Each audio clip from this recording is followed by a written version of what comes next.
এবং এই মুহূর্তে যে খবরের দিকে নজর রাখবো, জুনিয়র ডাক্তারদের যে কর্মসূচি, সেই জুনিয়র ডাক্তারদের কর্মসূচি নিয়ে মামলা পুলিশের, অনুমতি ছাড়াই অবস্থান কর্মসূচি, মামলা দায়ের কলকাতা পুলিশের এবং জুনিয়র ডাক্তারদের ধর্ণা কর্মসূচি নিয়ে মামলা পুলিশের। প্রথমে এই জুনিয়র ডাক্তারদের যে ধর্ণা কর্মসূচি, মেট্রো চ্যানেলের যে ধর্ণা কর্মসূচি, তাতে না জানানো হয়েছিল ইমেলের পক্ষ থেকে, এবং এর পরিপ্রেক্ষিতে এবার মামলা দায়ের কলকাতা পুলিশের। আরো বিস্তারিত জানবো, আমাদের সঙ্গে রয়েছেন আমাদের প্রতিনিধি রিয়া মাঝি। রিয়া, ঠিক কি বলা হয়েছে পুলিশের পক্ষ থেকে মামলা দায়ের করা হয়েছে?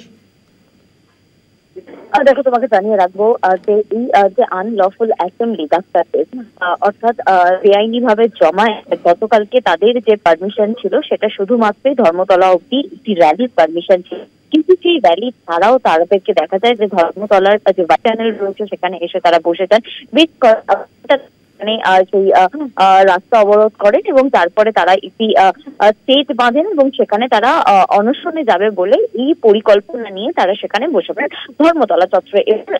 তারপরে আজকে সকালে যেটা দেখা যায়। অনেক ধন্যবাদ রিয়া তোমাকে, আমাদের সঙ্গে ছিলেন আমাদের প্রতিনিধি রিয়া মাঝি।